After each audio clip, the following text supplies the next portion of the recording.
Hey, what's up, everybody? It's Charles Sabansi. I want to welcome you guys to another episode of the Dreamers Pro Show, where we cover everything from sports, hot topics, classic debates, entertainment. And we give you guys a fresh perspective on things and how we see them. And today we got a show that's most likely going to piss off a lot of people, but I don't give a good damn. So before we get into it, please make sure you like the video and sub to the channel, and be sure to hit all notifications to be notified the second we publish our content so you don't miss anything. Let me go ahead and get into this topic here. This is a topic that's going to piss off a lot of people, but I got to call it like it is. The fact of the matter is, listen, there are people that are going to support us, there are people that are going to agree with us, and there are people that are not going to support us, and there are people that are just going to disagree, and we're just not going to see the eye to eye on some of these subject matters. Yesterday, something interesting happened on First Things First. It seemed like Chris Broussard reached a breaking point with one of his favorite players, a player that he has number 2 all time. I don't know how he has LeBron number 2 all time, but anyway, that's his opinion. But it seemed like he reached a breaking point with LeBron and Nick Wright. Nick Wright is the resident LeBron James zealot, all right? He's a zealot. He's not even a fanatic. He's a zealot. For those of you who don't know what a zealot is, go back and go play Halo 2. You remember them dudes with the swords? They can go invisible. They would go hard for anything. That's Nick Wright for LeBron. He's one of them, right? They don't play. And they never seem to run out of excuses. Now, one of the things that people have been using to say that LeBron is a far more superior player at an advanced age than Jordan is his accounting stats, his numbers, right? You look at his scoring, field goal shooting percentage, three-point shooting percentage, and they're like, LeBron is clearly a better basketball player than Michael Jordan.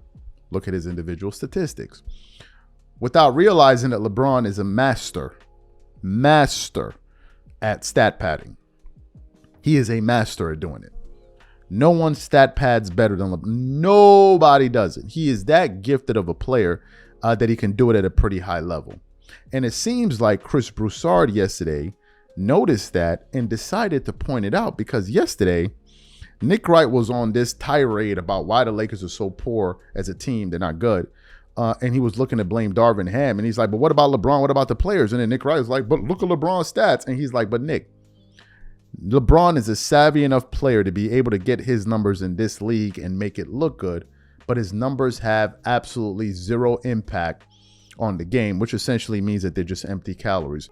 Before we even get into these gentlemen's comments, this video is brought to you by our sponsor, PrizePicks, who's the largest daily fantasy sports platform in North America.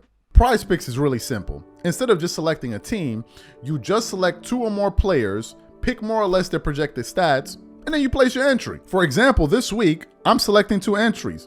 Stephen Curry for more than 25 points, and then I got Anthony Davis for more than 2 blocks, and Damian Lillard for more than 4 3-pointers made. PrizePicks is also the only daily sports platform with an injury insurance policy. So for example, if you have a player who gets injured in the first half and doesn't return to the second half, that player gets automatically rebooted.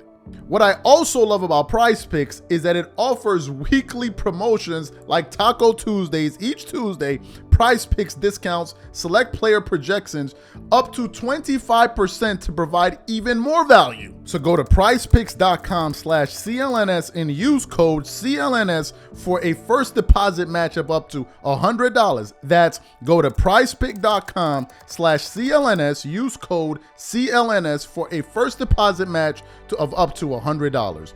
And once again, once you support this sponsor, you're supporting this channel. Thank you. For those of you who didn't see Chris Broussard say that, want to play for you now. We're going to come back and give you guys our thoughts. Take a listen to that there. I'm on to all your Wild's dirty tricks. Wild's tried the other day to have, we had Josh do the same research, but for different ends, which was, is there any number we can point to that says actually LeBron's hurting the Lakers? And the answer is no. And is somebody saying he's hurting the Lakers? Well, Wild's are you saying he's hurting the Lakers? I'm not saying he's hurting the Lakers, but trying to find the culprit on why this team, which is excellent and has 2 all-stars and 2 top 20 guys conservatively, top 13 guys, optimistically, is sitting at the 10 and fighting for their lives. Right. Here's what I'll say. LeBron is skilled enough, especially with adding the 3-point shot, and smart enough in an NBA where it's darn near impossible to really defend with the floor so spread. He knows how to get his numbers. He's smart enough to do that, but he's not impacting the game even close to the way he used to, because in part because he used to be a terrific defender. And now he doesn't do much at all on that end of the floor. Occasionally here or there. But I'm saying that it looks like LeBron, like I said, he's not as playing as well as his numbers suggest. No, How about that? I actually, because 2 25-point scores and one of them is a great defender, you'd think they'd be better. No, so I agree with you that if you can't just pull up LeBron's stats this year and compare him to LeBron's stats in 2012 and be like, look, same guy. Even though he's a better three-point shooter now than I totally agree with that. So you heard what Chris Broussard had to say. If you paid attention, Nick said something to the effect of, you can't pull stats from LeBron this year and compare them to 2012 and say that he is the same guy, when that is the very thing Nick Wright has been doing all this time. How many times have we seen Nick Wright pull up graphics on television when he was like, LeBron is better than he's ever been.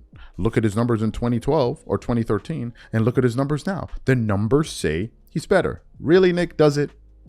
Does it really? These numbers are inflated numbers and they have absolutely zero impact on victories. Numbers that actually contribute to victories: Nikola Jokic, SGA, Jason Tatum, Luka Doncic. Those guys' production actually affects winning. In the case of LeBron, it doesn't. Why doesn't it? Because the guy is old and he couldn't do the things that he used to do before. And one of those things he used to do before is defend.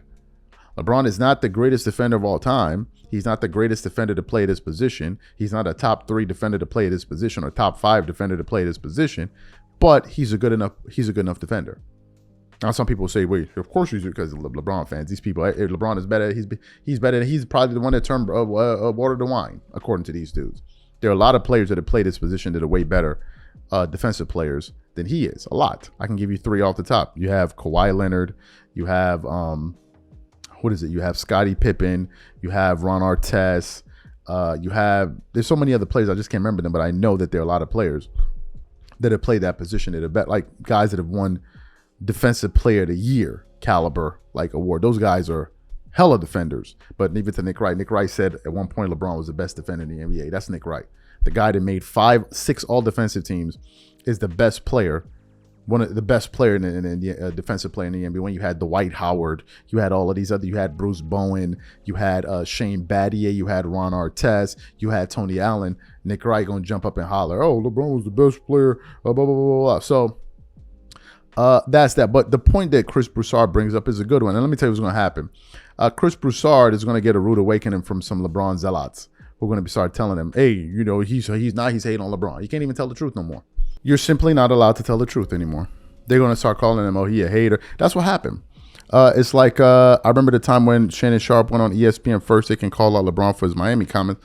Gilbert Arenas was like, why you hating on your man? I'm like, hating on him? The guy gave an opinion that he didn't always 100% agree with him, and they turned around and said he hating, or he's not supposed to say that. I'm like, all right, so Chris Broussard, they're going to come for you, man. Appreciate your honesty in that segment. I thought it was needed to have some damn balance on that show. So these are my thoughts. What I want to know from you guys, what do you think about that exchange? What do you think about Chris's point? And also, what do you think about today's show? Whatever you guys think, leave your thoughts in the comments, and we catch you on the next show. Peace.